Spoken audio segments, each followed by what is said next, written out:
आज का हमारा सत्संग श्रीमद् भगवद गीता के 5वें अध्याय का 21वां श्लोक, 21 और उसके आगे भगवान कृष्ण कह रहे हैं कि कोई मुक्त पुरुष, इस तरह से मुक्त हुआ पुरुष इंद्रिय सुखों के तरफ आकर्षित नहीं होता, क्योंकि वह अति दिव्य सुख का अनुभव अपने खुद में करता है। इस तरह से आत्मज्ञानी पुरुष अपने खुद में, अपने अंतर मन में असीमित सुख का अनुभव करते हैं, क्योंकि वे मुझ पर ध्यान करते हैं। अगला श्लोक है, इसीलिए बुद्धिमान पुरुष 22वां श्लोक, इंद्रिय सुख के इसमें इन्वॉल्व नहीं होते। हाँ, इन्वॉल्व यानी हिंदी में रमते नहीं। जो इंद्रियों से उत्पन्न होता है, क्योंकि ऐसा सुख का एक शुरुआत होता, अंत भी होता है, ये क्षणिक है। इसलिए बुद्धिमान लोग उसमें आनंद नहीं लेते। इंग्लिश में भगवान बोल रहे हैं कि such a liberated soul is not attracted to material sense pleasures और external objects, but in always in trance, enjoying the pleasure within. In this way, the self-realized persons enjoy unlimited happiness, for he concentrates on the Supreme. An intelligent person does not take part in sources of misery which are due to contact with materials. O son of Kunti, such pleasures have a beginning and an end. So the wise man does not delight. सुख, हम सबको सुख चाहिए, enjoyment चाहिए, और हमारे सामने जो एंजॉयमेंट है वो ये है कि नाक, आँख, कान और जेंटल सेक्स, ये एंजॉयमेंट हमारे सामने है। हमको यही मालूम है, इसलिए हम दिन रात, इतने साल हो गए, 50 साल, 40 साल, 20 साल, इसमें ही बार बार रम रहे हैं।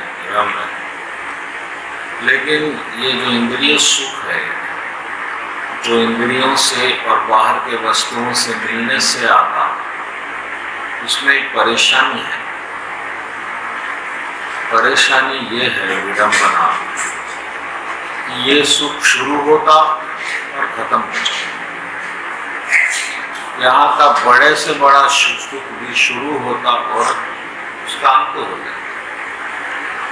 तो फिर हम उसको फिर सुख प्राप्त करना है, तो फिर उसको पकड़ना पड़ेगा, और ये पकड़ने में जीवन चले जाए। अब जैसा कि हमारा यौवन है, जवानी, जिसको जवानी का सुख जो है आपको टेम्पररी, वो जवानी खुद चले जाती, लेकिन इच्छाएं नहीं जाती। आज इतने कामुक बोले तो हमारे बूढ़े लोग बहुत बेचारे कामुक रहते, क्योंकि वो बेचारों के पास कैपेसिटी चले जाता, सुंदरता चले जाती, लेकिन इच्छाएं नहीं जाती। तो ये इच्छाएं ऐसा इस तरह आपको परेशान। क्रिकेट है, क्रिकेट शुरू होता फिर खत्म होता, फिर क्या करेंगे हम? तो हमको ऐसा सुख चाहिए जिसमें कोई रुकावट ना हो, अनलिमिटेड। तो ऐसा सुख तो अभी हमको नहीं मालूम, आपको मालूम है क्या? नहीं मालूम, इसीलिए हम वहीं भाग रहे हैं। हमको भगवान के पास थोड़ी देर हम आ सकते हैं मजबूरी में, 1 घंटा 2, उसके बाद सुख के लिए भागेंगे। तो इसके लिए भगवान बोल रहे हैं कि इंजॉय इज अनलिमिटेड। लेकिन जो आत्मज्ञानी है, जिनको आत्मा का तत्व मालूम हो गया, एलिमेंट मालूम हो गया, दो एलिमेंट्स है, एक भौतिक है, एक आध्यात्मिक, स्पिरिचुअल है, एक मटेरियल है। हमको मटेरियल मालूम है क्योंकि वो दिख रहा है, लेकिन स्पिरिचुअल नहीं। वो स्पिरिचुअल एलिमेंट आपको उसकी एक झलक, जब आप कीर्तन के फुल मूड में आ गए, कीर्तन में डूब गए, तो वो झलक आपको दिखती है। वो कीर्तन के वक्त आपको कोई दूसरा विचार नहीं आता, अपने आप में तृप्त रहते, आप नाचते रहते। लेकिन वो भी आप लिमिटेड ही कर सकते हैं। थोड़ा ज़्यादा हो गया तो आप भी परेशान हो जाते, क्योंकि आपको एंजॉयमेंट मिल नहीं रहा है वहाँ। तो परेशानी ये है कि ये जो बाहर का एंजॉयमेंट हो जाता है, उसकी एक झलक आपको दिख जाए। वो एंजॉयमेंट अगर परमानेंट आपको होना है तो पहले तो आपको आत्मा में आना पड़ेगा। आत्मा में कैसा आ सकते? आप कृष्ण का सोचते आत्मा में आ जाते, परमात्मा में आ जाते, परम ब्रह्म में आ जाते, भगवान में आ जाते। कृष्ण जो विग्रह है, सच्चिदानंद विग्रह, वो बहुत इलेक्ट्रिक करंट की तरह है। भगवान करंट पे हाथ लगाएंगे तो शॉर्ट जब भी लगेगा, बाद में लगेगा, कम लगेगा, ये सब नहीं हो सकता। बार बार आप भक्ति को अनन्य बना देते, लिमिटेड नहीं। सिर्फ कीर्तन के हद तक, मंदिर के हद तक। जब पानी मंगा लो यार। हाँ, जब भक्ति आपकी बाउंड्रीज क्रॉस कर देती, आप जहाँ जा रहे भक्ति आपके साथ जा रही है, ऐसा कोई अगर आप कर सक रहे, भक्ति जा रही है यानी आप हर वक्त करताल पकड़ने की जरूरत नहीं है। आप नारद जी को देखिए, नारद जी कभी माला पकड़ते हुए दिखे क्या? वो पकड़ते वीणा, और वो जरा सी बात होने के बाद एक बार भगवान की याद करते, दो बात हो गई, नारायण नारायण, फिर बात। तो ये जो नारायण नारायण प्रभु बार बार याद कर रहे सुबह से शाम तक, ये अनन्य भक्ति है। हनुमान जी भी ऐसे ही है। हनुमान जी भी 1-2 मिनट 1 घंटा तो राम राम बड़े शांति से बोलते, हरे कृष्ण ऐसा नहीं, बिल्कुल आराम से राम ऐसा। तो ये कांस्टेंट चैंटिंग हो रही है। फिर राम, तो वो 1 बार 2 बार बोल रहे तो 1 आधा घंटा का वो उसको कवर करें। तो आप लोग भी ऐसा ही करना। आप जैसे ही निकल गए हरे कृष्ण जप रहे हैं, तो हरे कृष्ण कृष्ण हरे राम लगा, एक बार 10 मिनट में एक बार, 10 मिनट में एक बार कंटिन्यूअस उसको जपते रहे।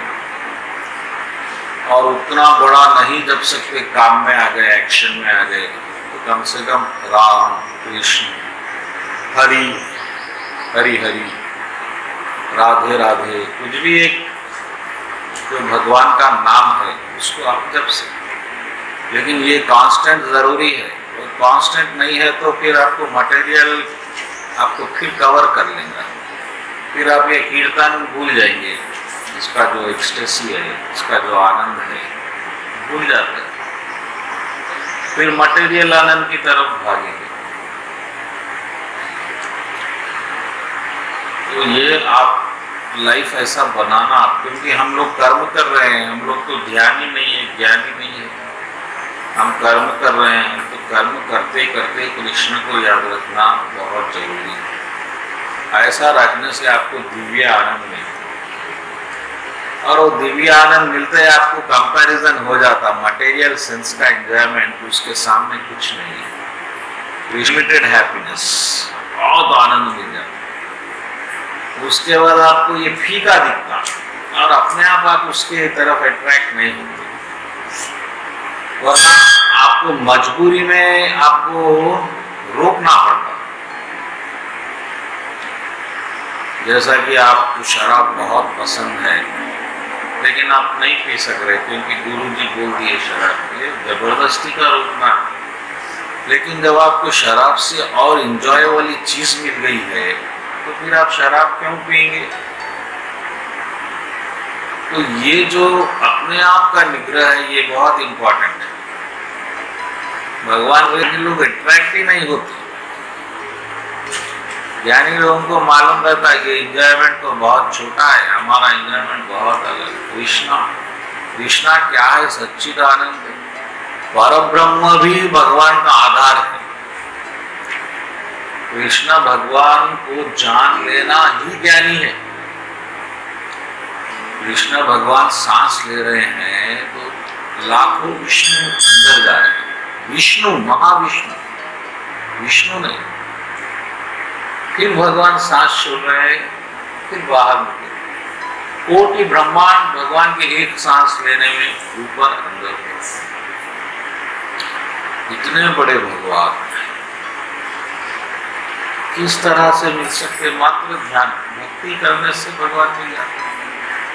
तो इसलिए बुद्धिमान लोग, अब आप फिर भी आपको इंटरेस्ट है एंजॉयमेंट में, मटेरियल, तो आप बुद्धिमान नहीं है। एक बात याद रखें।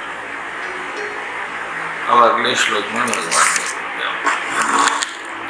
Before giving up this body, if one is able to tolerate the urges of material senses and check the force of desire and anger, he is yogi and is happy in this world.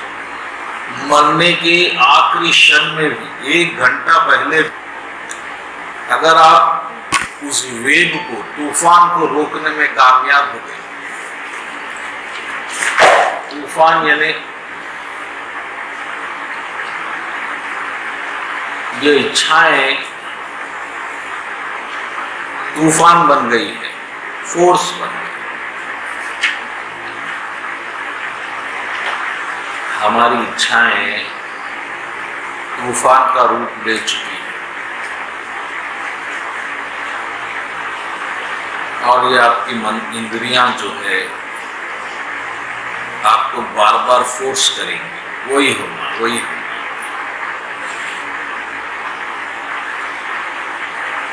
बोलो कृष्ण कन्हैया लाल। इस बात को समझो। ये श्लोक को भगवान बोल रहे हैं कि अगर आप मौत से जरा देर पहले भी अगर इस अवस्था को प्राप्त हो चुके हैं, यानी कि आपकी इच्छाएं अलार्म कर रही हैं, डिमांड कर रही है बॉडी से कि आपको चाहिए चाहिए चाहिए, लेकिन आप उस पर कोई ध्यान नहीं दे रहे, क्योंकि आपको मालूम है ये जो इच्छाएं वेस्ट है, तो समझो आप योगी बन गए, इनके आगे आप झुक गए, क्योंकि वो इच्छाएं अर्जस यानी तूफान बन गई। अब आप रोक नहीं सकते उसको।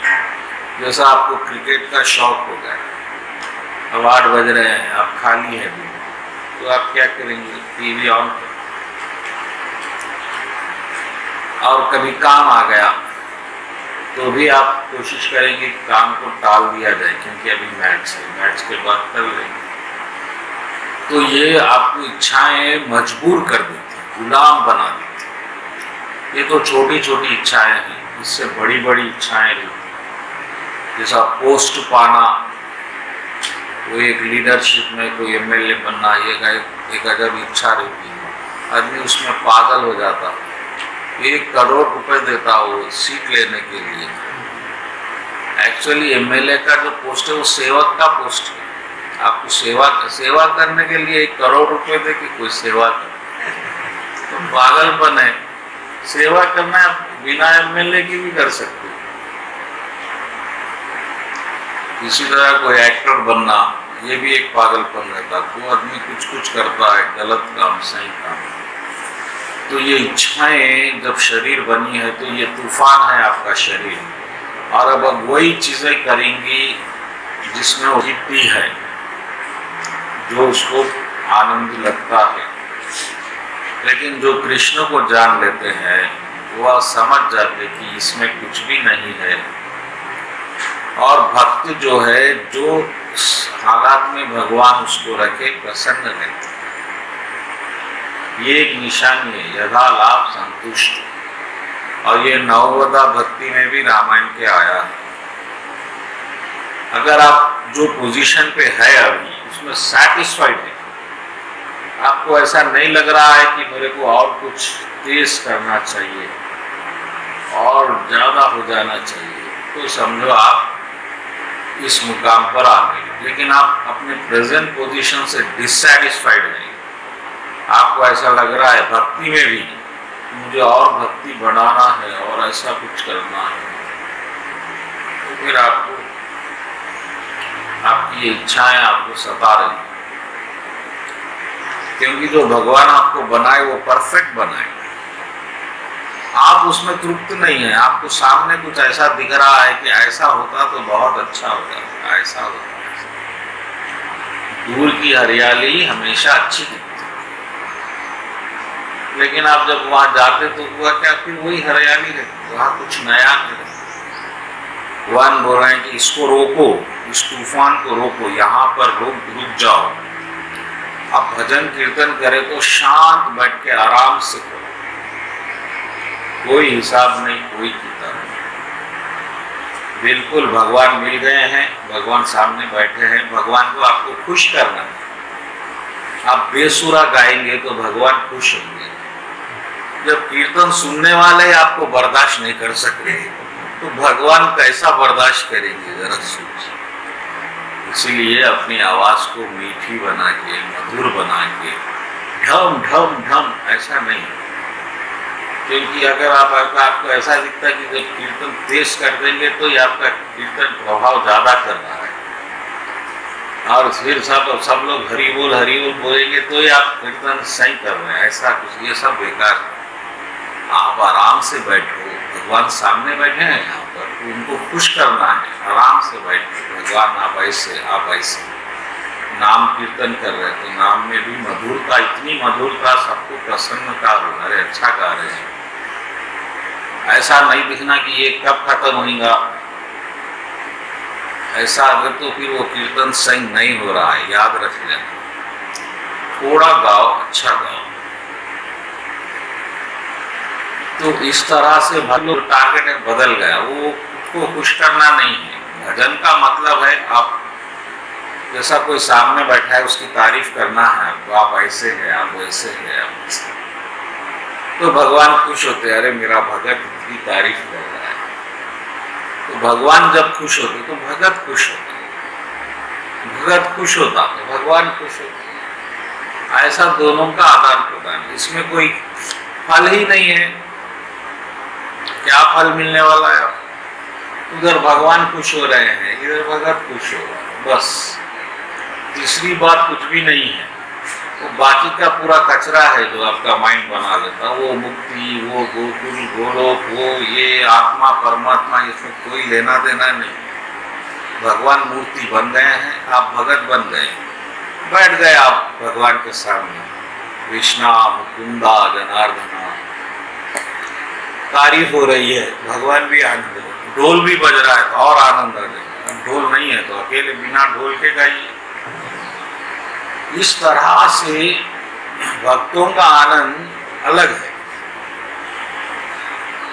अब हम जो कीर्तन कर रहे हैं कि थोड़ी देर शांत गाएंगे, तेज कर देंगे, क्योंकि शांत में तो कोई हरि बोल भी नहीं बोल रहा है, किसी पे असर नहीं हो रहा है। शांत तेज करूंगा तो ये असर हो जाएगा, ढक ढक ढक इतना सर फोड़ रहे हैं, ऐसा दिखता है। ऐसा नहीं होना। जब आप शांत गाएंगे तो भगवान बहुत प्रसन्न हो जाते हैं, और उसके बाद आप में वो जो भाव बढ़ता, वो धीरे धीरे वो अपने आप बढ़ना चाहिए। उसका एक लिमिट नहीं है कि 2 मिनट गा दिया, तेज कर देना जरूरी है, ऐसा कोई रूल नहीं। भजन करते करते जोश में आना है, आप धीरे धीरे धीरे, तो उसका आनंद और ज्यादा है। इसका भी प्रयत्न करना चाहिए। तो भगत लोग ऐसे एंजॉयमेंट में रहने से, ये मटेरियल एंजॉयमेंट पे ज्यादा ध्यान नहीं देते। श्लोक देखो 24, one whose happiness is within, who is active within, rejoices within, and is illumined within, is actually the perfect mystic. हर चीज अपने अंदर है, बाहर कुछ भी नहीं। Within, within, within. ये भगवान 4 बार बोले। ही इज लिबरेटेड, वही मुक्त है और वही जो है प्रभु को भी प्राप्त करता है। भगवान अंदर है, आत्मा अंदर, बाहर क्या है?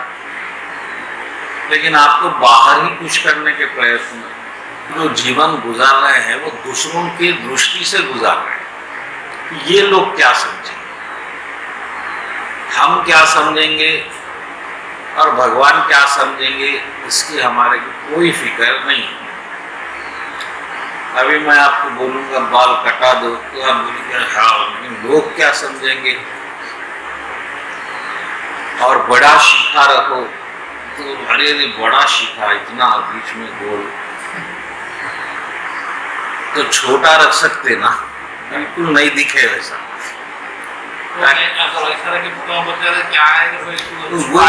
तो मैं ये बोल रहा हूँ, तो आप जो जी रहे हैं वो दूसरों की, तो फिर आप क्या चाहते हैं आप कभी नहीं सोचे। फिर पिताजी बोले बेटा डॉक्टर बन जाओ, आप डॉक्टर बन जाओ। अरे आप क्या बनना चाहते आप नहीं सोचे।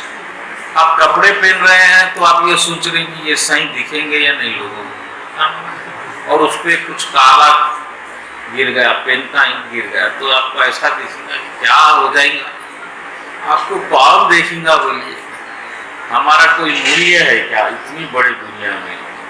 6 अरब लोग हैं, या हमारे देश में ही करीब 150 करोड़ लोग हैं, उसमें हमारा एक छोटा सा पोजीशन है जिसमें हमारा कोई वैल्यू नहीं।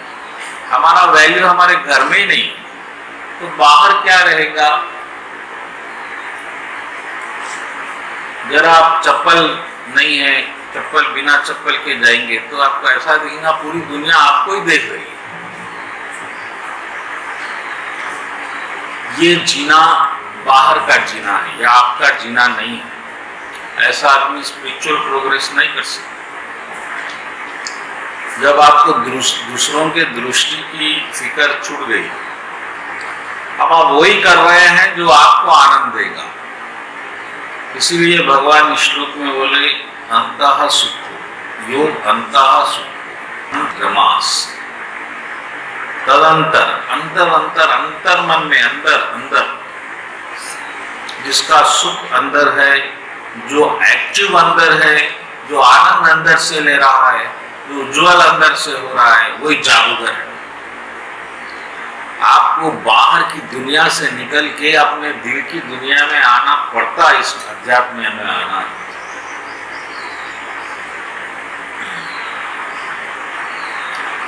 और जैसे ही आप अंदर आ गए, आनंद ही आनंद है, वहां कोई दुख नहीं है, कोई परेशानी नहीं है, सारा दुख सारा जंजाल बाहर है।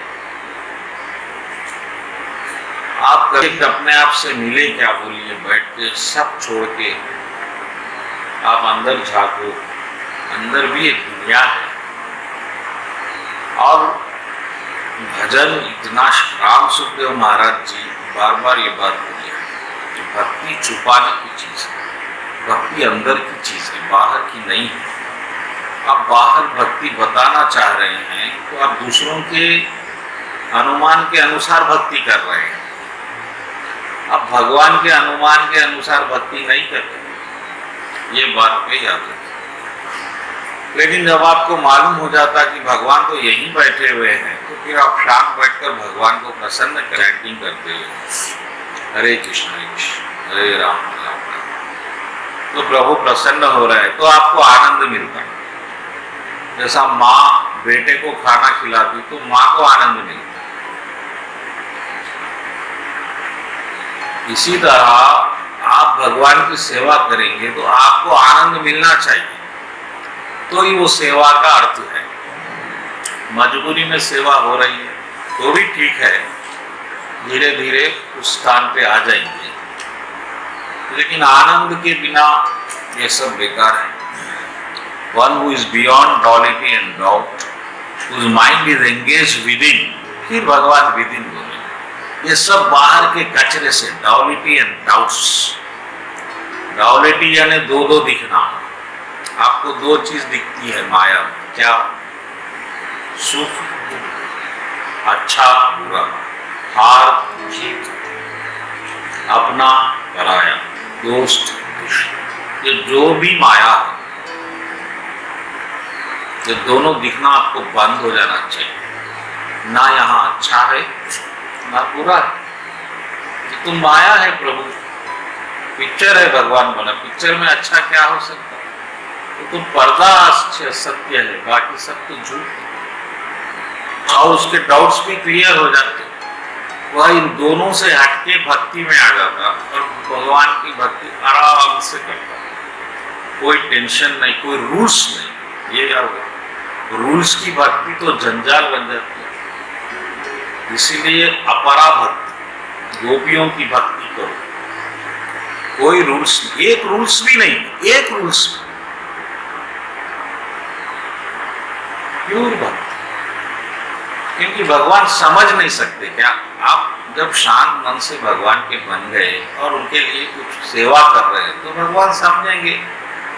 जैसा तोतला बच्चा, छोटा बच्चा की सेवा कर रहा है पिताजी, तो गलत भी कर रहा है, तो पिताजी बहुत खुश होते, पिताजी को गाली भी दिया बच्चा।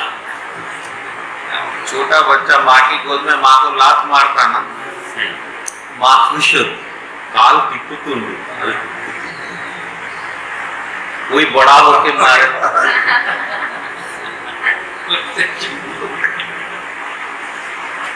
ये डिफरेंस क्या है, प्रेम की बात है। भगवान भी इसी तरह, जो भक्त बन गया उसकी गलती नहीं देखता, निज अपराध रिसाही न काहू।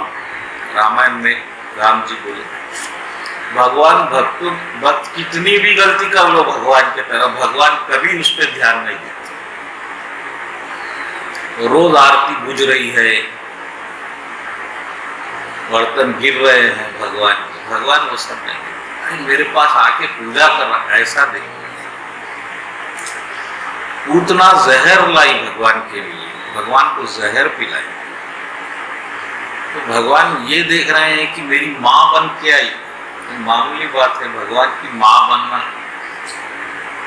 माँ ही दूध दे सकती है और फिर अपना दूध सजे माँ। इतना बड़ा त्याग, इतनी बड़ी भक्ति, ये तो पूरे गोकुल की इमीडिएट मुक्ति दे दी है। ये नहीं देखेगी मैं जहर देने आई, मारने आई। जब ऐसे भगवान हमारे हैं तो हम कहाँ रूल्स रेगुलेशंस के चक्कर में परेशान हो जाए।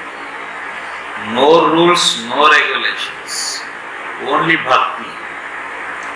इसी तरह करो मगर भक्ति करो, और अच्छा करो, शांत करो, थोड़ा करो, मस्त करो, उसको परेशानी मत बना दो।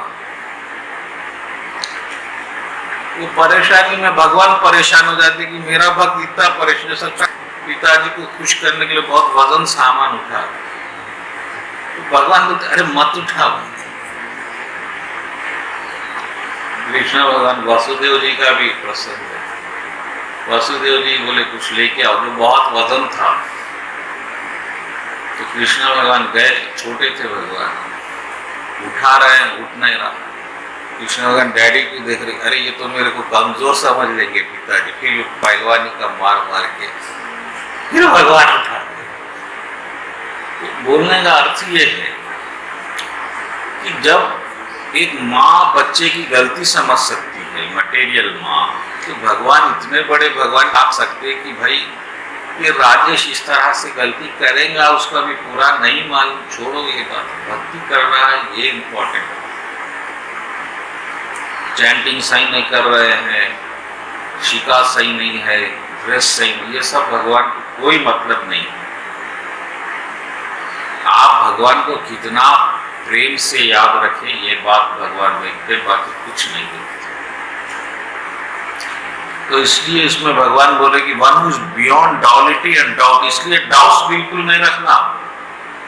ये डाउट्स रखे कि गया पानी में पूरा, भगवान मिलेंगे नहीं मिलेंगे, मुक्ति मिलेंगी, मैं भक्ति सही कर रहा हूँ नहीं, ये डाउट्स जो है अहंकार से पैदा होते हैं। Whose mind is engaged within, जो बिल्कुल अपने अंदर मन में सब कुछ कर रहा है, और भक्ति पूरी अंदर की चीज है, इसमें बाहर किसी को बताओ मत। कोई आए तो बोलो हम भक्त नहीं है।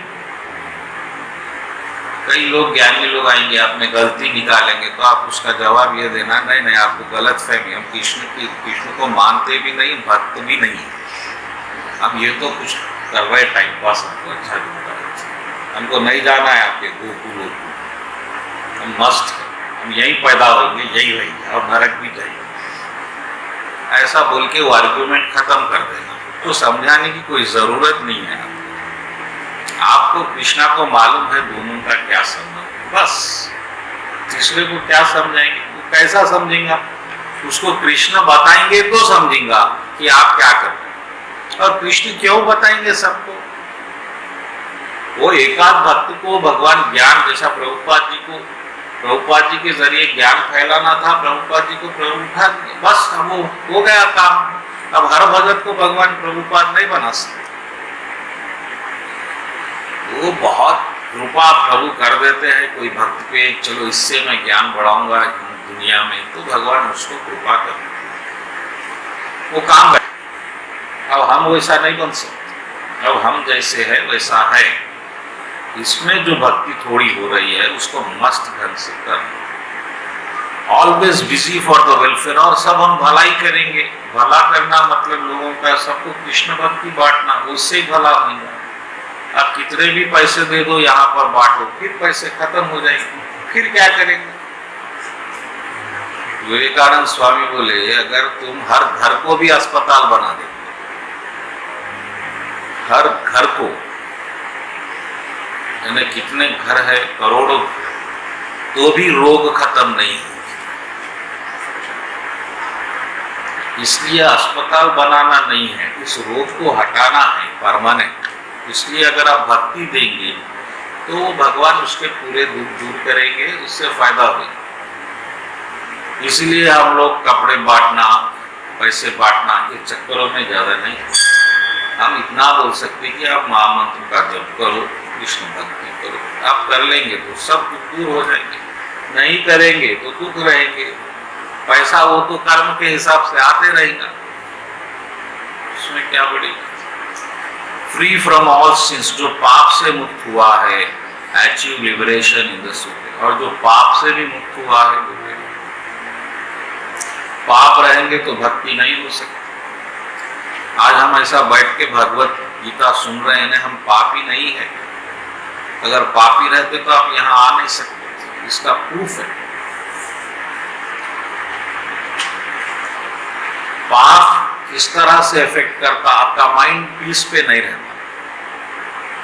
पाप का फल क्या है, आपका माइंड डिस्टर्ब हो जाता, आप चिड़चिड़े, गुस्से में, बेचैन परेशान, ये सब पाप की निशानी, बीमारी, रोगों से भरे हुए, तो फिर आप भक्ति नहीं कर सकते। अगर आप भक्ति कर रहे हैं तो इसका प्रूफ है कि आप मुक्त हो गए, अभी होना नहीं। फिर फ्रेश जो आप करेंगे, फिर वो बाद में जैसा भक्ति करेंगे मिट जाएंगे। इसलिए भगवान बोल रहे, those who are free from anger and material desires, who are self-realized, self-disciplined, constantly endeavoring forward between, are assured of liberation in the very near future. self, अपने आप कर रहे हैं। भगवान ये बोल रहे सेल्फ डिसिप्लिन, आप अपने आप को ही कंट्रोल करते हैं, रूल्स के वजह से नहीं करते। ये नहीं करना चाहिए भक्ति में, ये नहीं करना, ये करना चाहिए, ये नहीं। सबका अनुमान जो है परफेक्ट है। और क्या बोले भगवान, self discipline, free from anger, गुस्सा खत्म है। मैं गुस्से की वजह पहले भी बताया, आपका प्री कैलकुलेशन। आप जैसे ही कोई चीज शुरू करते, आप पहले कैलकुलेशन बना देते कि ऐसा ही होना चाहिए।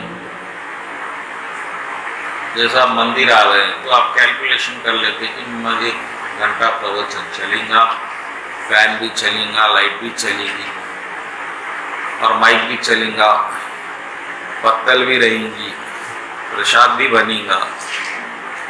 ये कैलकुलेशन हो गया आपका यहाँ आने से पहले, और उसमें एक भी चीज नहीं हो रही है, जैसा प्रसाद बना ही नहीं, तो आपको गुस्सा आ जाएगा। ये क्या है, प्रसाद भी नहीं दे रहे, पहले तो देते थे। और प्रसाद टेस्टी भी लगता है। हाँ, टेस्टी भी होना चाहिए, नमक भी होना चाहिए बराबर। तो ये हमारे जो कैलकुलेशंस है, ये हमारी इच्छाओं से, हमारे ईगो से बनते हैं। लेकिन भक्ति में आप जैसे ही आएंगे, आप ये कैलकुलेशंस बंद कर देंगे कि आप भगवान जैसा चाहेंगे वैसा ही होगा, तो आपको गुस्सा नहीं आएगा। जैसा आप टीवी देख रहे हैं, तो आप ये एस्टिमेट कर लेते हैं कि अब लाइट नहीं जाएगी, अचानक लाइट चलेगी तो आपको गुस्सा आएगा, फिर आप चिड़चिड़े हो जाएंगे, आप उसको आप शब्द कहेंगे, इलेक्ट्रिक डिपार्टमेंट क्या लोग हैं ये, देखा सब। तो ये जो हमारे इस दुनिया में कैलकुलेशंस है, बहुत से कैलकुलेशंस है। बच्चियों के तो खास करके कैलकुलेशंस, उनका हस्बैंड ऐसा होना चाहिए, ससुराल ऐसा होना चाहिए, दिखना ऐसा चाहिए, और वो पूरे कैलकुलेशंस उल्टे हो जाते जब शादी हो, तो फिर वो बच्ची बहुत दुखी हो जाती कि मेरे कितने रिश्ते आए, ऐसा बेकार पति मिला। मम्मी ऐसा ही बोलती, क्योंकि वो जब करीब से देखती तो वहाँ कुछ नहीं रहता। वो आमिर खान, सलमान खान तो नहीं रहता बेचारा। तो ये कैलकुलेशंस बहुत डेंजरस भी है, इसको आप छोड़ देना। नो कैलकुलेशंस, भगवान जैसा करेंगे, हमारे अच्छे के लिए करेंगे और सही करेंगे। भगवान तो कभी गलती नहीं कर सकते, भगवान गलती नहीं कर सकते। कभी हमको ऐसा दिखता कि हमारे अगेंस्ट हो रहा है सब, आप जो करेंगे उल्टा, आपके जो आपका कैलकुलेशंस के उल्टा उल्टा होगा, तो भी आपको थोड़ा टॉलरेंस, सहन शक्ति, सहनशीलता के साथ बर्दाश्त करना कि ये भगवान अच्छे के लिए कर रहा है, होने दो इसको, होने। फिर आप लास्ट में जब रिजल्ट देखेंगे तो आपको दिखेगा सही हुआ। इस तरह से आप गुस्से से बच सकते, वरना गुस्से से क्या हो जाता, आपके के बॉडी में जो नेगेटिविटी है, जो पॉइजन है, हमारे बॉडी में पॉइजन भी है, वो एक्सपोज हो जाता है। और जैसा 1000 सुइयां आपको इंजेक्शन के दिए जाए पॉइजन के, तो जितना जहर बनता वो एक गुस्से में आपको बन जाता, और उसमें आपका माइंड का जो थिंकिंग पावर है, जो टॉलरेंस है, खत्म हो जाता है। और उस वक्त आपको क्या चाहिए, डिस्ट्रक्शन होना, गाली देना, तो ही वो गुस्सा कंट्रोल में आएगा।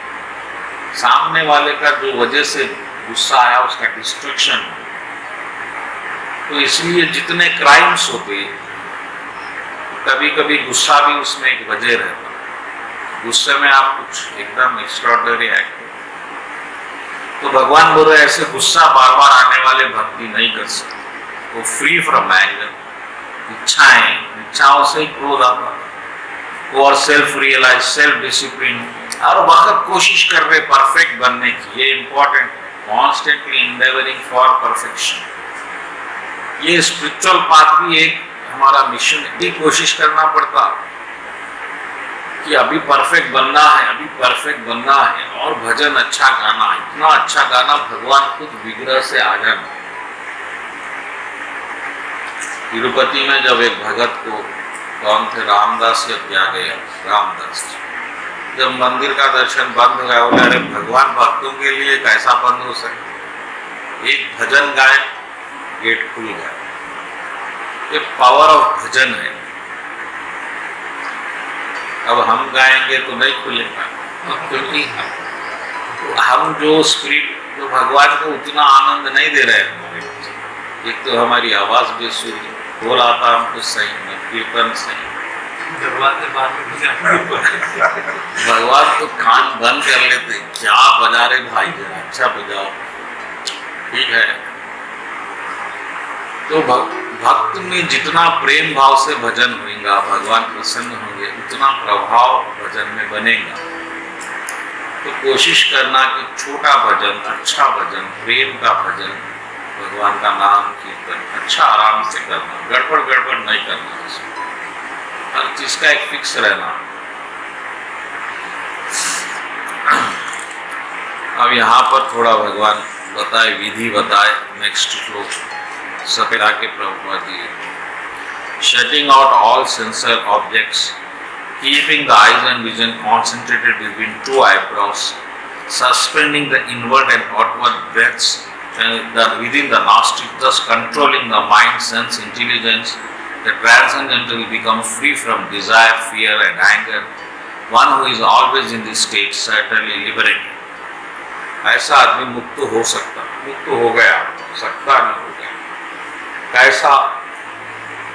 इस बॉडी के माइंड, इंटेलिजेंस एंड सेंसेस को आप कंट्रोल करना। कैसा? Through breathing. इसका मतलब क्या है समझ लो, सिंपल वे में मैं समझाऊंगा। ये बॉडी एक मशीन है, कॉन्स्टेंट चलते रहता, अनस्टॉपेबल, न दिन में न रात में। आप रात में जब सो जाते हैं तो भी आपका माइंड काम करता और आपको सपने आते हैं, इस बात का सबूत है। तो मशीन जो है, मशीन में जो आत्मा है उसका ओरिजिनलिटी चले जाता है। लेकिन जब आप उस मशीन को रोक देंगे 5 मिनट के लिए, तो आप उस वक्त 5 मिनट में आप सीधा आत्मा में है। प्रैक्टिकल इतना ही करना है, आपको रोकना है मशीन को। 1 मिनट के लिए भी रोक सके तो 1 मिनट आप तो इसको कैसा रोक सकते हैं आप? पहले तो आप सांस ले लो, फिर छोड़ो, फिर मत लो, और मन, बुद्धि और इंद्रियों को 0 पे रखो, विचार को मत आने। बट बस यही मुक्ति है भगवान के हिसाब से। अंदर की सांस अंदर, बाहर की सांस बाहर, आप मोशनलेस हो गए। यानी जैसा मशीन टीवी पे आप करंट बंद कर देंगे तो टीवी कैसा हो जाएगा? शांत हो जाएगा। ये शांति ही निर्वाण है, पर ब्रह्म में रहना। तो साधु लोग जो रहते जंगल जाके सुबह से शाम तक यही प्रैक्टिस करते, सांस को रोक देते, माइंड इंटेलिजेंस को बिना सोचे हुए इस तरह से रखते, 1 पॉइंटेड, नाक के इस ऊपर के हिस्से को देखते। अगर आप इस अवस्था में हमेशा रहेंगे तो भी आप मुक्त है। ये तो हम कर नहीं सकते। अगर आप कर सकते तो कोशिश करो, क्योंकि माइंड को कैसा रोकेंगे? वो कैसा भी आप उससे रख, फिर कुछ सोचेगा। आप ये सोचेगा कि मैं नहीं सोचना है, ये भी सोचे। मन का काम सोचना ही, वो एक ऐसा स्पिनिंग, रोटेटिंग लट्टू जैसा होता, लट्टू वो घूमते ही रहता, उसे रुकेगा नहीं, लेकिन रुकता। कृपालु महाराज ये बात समझाए कि मन कब रुक सकता, मन क्यों चलता? क्योंकि वो उसको आनंद की जरूरत है, क्योंकि वो भगवान से बिछड़ गया, वो प्यासा हो गया, और उसको वो आनंद जो भगवान में है वो बाहर दिख रहा है, कुछ चीजों में दिख रहा है। स्त्री में दिख रहा है, किसी को पुरुष में, किसी को शराब में, किसी को गोश्त में, किसी को संबंध में, किसी को कई कई चीजों में आनंद दिख रहा है। टीवी में, पिक्चर में, क्रिकेट में, तो वहां भाग रहा है। लेकिन अगर आप मन को समझाने में कामयाब हो गए कि कहीं पे भी वो आनंद नहीं है जो वो ढूंढ रहा है, वो आनंद तो बस भगवान के चरणों में है, तो वह रुक सकता है। और जब तक ये बात आपको भी समझ में नहीं आई तो ना वो मन रुकेगा, आप क्या भी कर लो। आप जंगल में जाओ, सांस फुला लो, सब एक पांव पे ठहरो, नीचे पांव करो, ऊपर मुंह करो, कुछ भी करो, उसको सुख चाहिए, वो भागेगा। आप 1 घंटा बिना मोबाइल के, बिना कोई थॉट के घर में आराम से बैठ के देखो, कितना एनर्जी है आप। आत्मशक्ति जिसको बोलती है, आत्मशक्ति क्या है? 5 मिनट भी अगर आप मेडिटेशन करें, 5 मिनट एक दिन में, आपको पूरा दिन का एनर्जी मिल जाता है। नॉन स्टॉप आप काम कर सकते, इतनी शक्ति है आत्मा में। लेकिन आप तो भूल गए, आपका मन रुक ही नहीं रहा, भाग रहा है, तो आप क्या कर सकते? इसलिए आपकी शक्ति बढ़ रही है, इधर भाग रहा है, उधर भाग रहा है, तो आप शक्तिहीन हो गए। इसलिए जो आदमी इस मेडिटेशन करता, विवेकानंद जी, कई स्वामी लोग में बहुत शक्ति रहती, क्योंकि वो लोग मन को रोकते। लेकिन अर्जुन बोले 6th चैप्टर में, भगवान ये मन को रोकना मेरे को मुश्किल दिख रहा है। कहाँ रोकेंगे प्रभु? तूफान से भी मुश्किल दिख रहा मेरे को, आवाज से भी मुश्किल। ठीक है, उस बात को छोड़ दो, शायद ये आखिरी श्लोक है।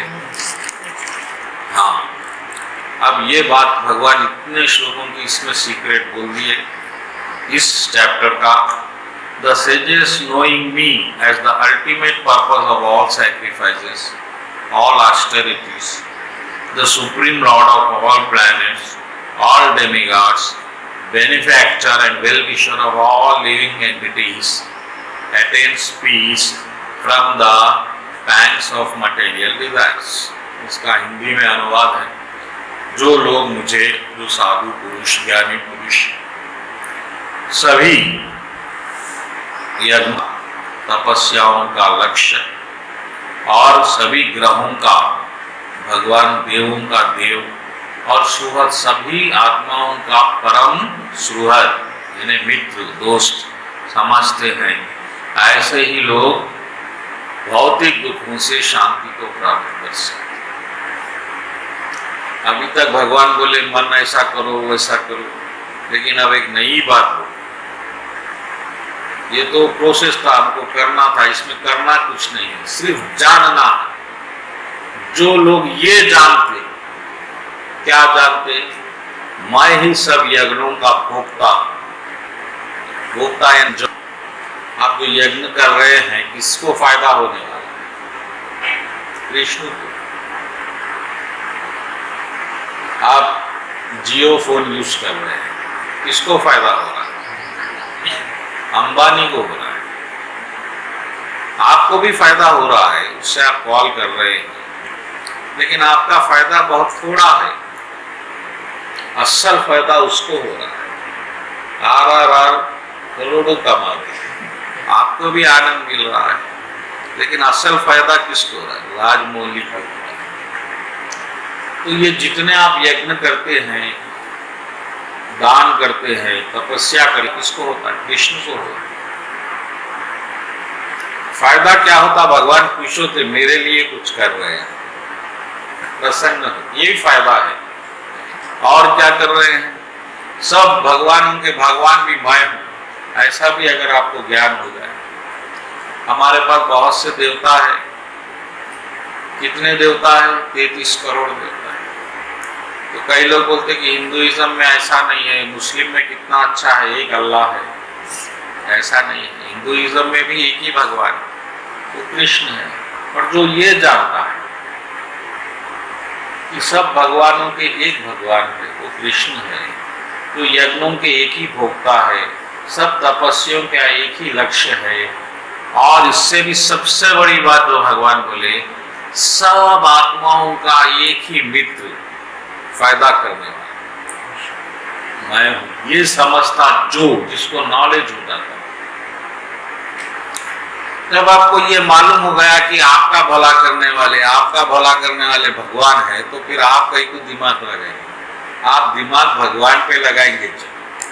अभी तो आप ऐसा समझ रहे हैं कि आपको परिवार चलाना है, पूरी जिम्मेदारी आप पे है, इसलिए आप भगवान पे पूजा नहीं कर सक रहे। लेकिन भगवान यहाँ बोल रहे हैं कि जो क्या शब्द यूज करे भगवान, वो भी देख लेंगे। सुहृदम सर्वभूता, सुहृदम सबका भला चाहने वाला कौन है? आपके लिए मदर फादर है, आपका भला चाह रहे हैं, लेकिन वो बात गलत है। आपका भला चाहने वाला एक ही है, वो कृष्ण है। ये लोग तो इंस्ट्रूमेंट्स है, बने हुए हैं, जब तक आपके साथ भगवान रखेंगे रहेंगे, फिर चले जाएंगे। ऐसी शांति को प्राप्त कर सकता है, वरना आपको शांति नहीं मिलेगी। क्योंकि इससे आपको ये, अभी आप ज्ञान ऐसा करेंगे, सांस रोकेंगे, फिर मन, ये सब तो होएगा नहीं। आपको ये मालूम हो गया कि ये सब करके भी कृष्ण को प्रसन्न करना है, तो वो बुद्धिमान आदमी कृष्ण को प्रसन्न करने का प्रयत्न करेगा, तो ये सब फायदे उसको अपने आप मिल जाएंगे, यज्ञों के, तपस्याओं के, सांस रोकने के, ध्यान के, ज्ञान के। तो अभी देखो 3 अध्याय हम करे हैं, पहले दूसरा तो छोड़ दो। तीसरा युद्ध अध्याय था कर्मयोग। पहले भगवान बोले करो, फिर आया ज्ञान योग, करो मगर थोड़ा ज्ञान भी रखो। एक तो ज्ञान बताए भगवान, फिर कर्म बताए। तीसरा, इसके बाद ये जो चैप्टर है, इसमें भगवान बताए कि उस ज्ञान को लेकर आप कर्म कैसा कर सकते। ये समझना कौन से चैप्टर में क्या है, आपको समझ में आना चाहिए। पहले दूसरा चैप्टर तो इंट्रोडक्टरी है, ऐसा वैसा। उसके बाद आया कर्मयोग, ऐसा करो, ऐसा करो, फल को छोड़ो, करो। फिर भगवान जैसा है आप करते ही नहीं, ये ज्ञान योग। कर्मयोग फल को त्यागना, ज्ञान योग अकर्ता बनना। और उसके बाद कृष्ण भावनामृत कर्म में, कृष्ण भावना में अकर्ता रहते हुए करना, ये है कृष्ण भावनामृत कर्म। बस इतनी सी हो गया ये चैप्टर। अब जो अगला चैप्टर है वो है ध्यान योग। अब ये सब करते हुए आप ध्यान कैसा करेंगे? कर्म करेंगे, अकर्ता है, बिल्कुल नहीं कर रहे हैं, ये भाव भी रख लेंगे। और फिर कृष्ण भावनामृत में करेंगे, लेकिन कृष्ण पे ध्यान कैसा फिक्स करेंगे, ये भगवान बताएंगे अगले अध्याय में। तो अभी समय है तो नहीं हो गया, 5 मिनट है, तो भगवान का पहला श्लोक इंट्रोडक्शन कर लेंगे छोटा सा। भगवान बोले कि जो कर्म फल से अलग है, जुड़ा हुआ नहीं है, और वो ऐसा कर्म कर रहा है जैसे उसे करना है, बस उसमें कुछ मिलने वाला नहीं, ऑब्लाइज्ड, मजबूर है। जैसा एक बहन है तो भाई बहन की शादी कराना चाहिए, ये ऑब्लिगेशन है। यहाँ पर दिमाग नहीं लगा सकता, मैं नहीं मानता बहन को, या मैं नहीं करना चाहता, ये बातें काम नहीं करेंगी। इसी तरह भगवान बोले जो ये समझ के कर्म करता है कि बस मुझे करना है, बस उसमें कुछ मिलने वाला नहीं है, लेकिन करना है, oblique, and is true mystic, not he lights no fire perform, जो कर्म नहीं करता, जो अग्नि नहीं चला। ये सब अग्नि यानी फायर इज द सेंटर, हर चीज फायर के अराउंड है। आप घर में खाना बनाएंगे तो फायर जरूरी है, शराब से भी फायर मिलती है, हॉट हो जाते हैं, हॉट यानी फायर। हर चीज कहीं ना कहीं फायर से रिलेटेड है। तो सन्यासीज्म का मतलब है फायर को रिनाउंस कर देना। अब आप आग की चीज से संबंधित कोई चीज नहीं करना, चूल्हा नहीं जलाना, फल खाना वो भी सड़े हुए फल यानी ताजा फल नहीं खाना, सन्यासी सड़े हुए फल खाना। तो सन्यास का धर्म बहुत कठिन है।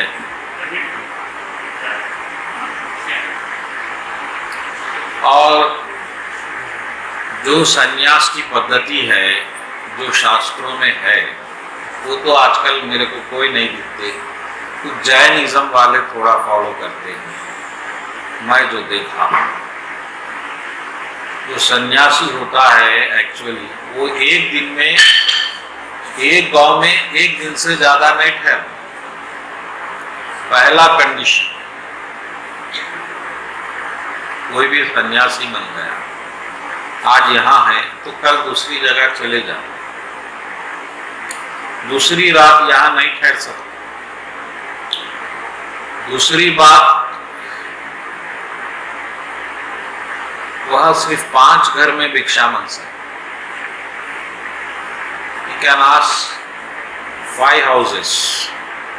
5 houses में नहीं मिला तो आप भूखे रहना, 6th पे जा रहे, 7th पे जा रहे, ऐसा ही नहीं।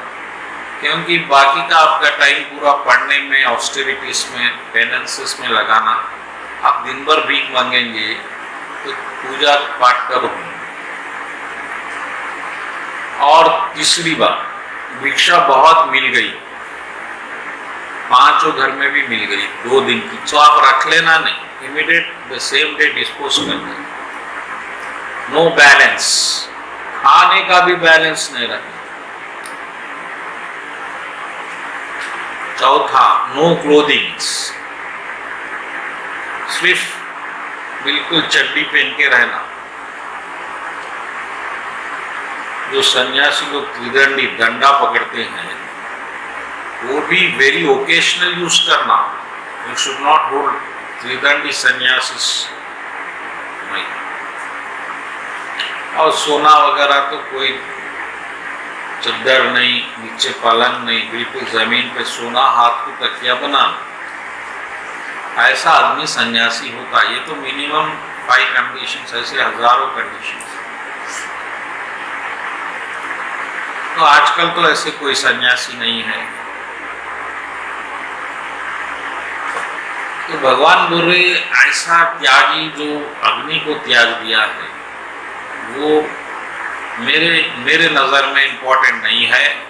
वो इंपॉर्टेंट है जो कर्म कर रहा है और जो ये समझ के कर रहा है कि मुझे बस करना, बस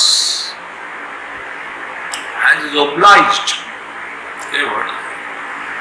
और अब कर्म फल से उसको कोई लेना देना नहीं, ऐसा आदमी परफेक्ट है।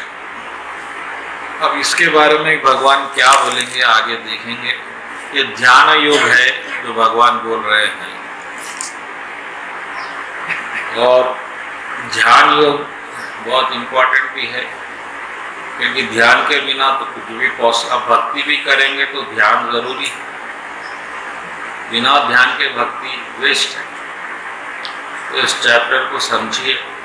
लेकिन अर्जुन इस चैप्टर को रिजेक्ट कर दिया। 40-39 श्लोका में अर्जुन बोले, एक ऐसा ध्यान भगवान, आप mind control is impossible, I reject it. भगवान बोले, yes it is possible with constant practice. Direct कोशिश करेंगे तो अभ्यास योगी नहीं, बार बार कोशिश करेंगे तो शायद माइंड कंट्रोल हो जाए। तो इसी के बारे में अगले हफ्ते करेंगे। इसको तेजी से कर देंगे हम, क्योंकि ये चैप्टर जरा हमारे भक्ति योग से कुछ जमता नहीं है, लेकिन फिर भी करेंगे ताकि हमको मालूम रहना कि भगवान ध्यान के बारे में भी क्या बोल रहे हैं। सुन लेंगे एक बार। बोलो कृष्ण कन्हैया लाल की जय।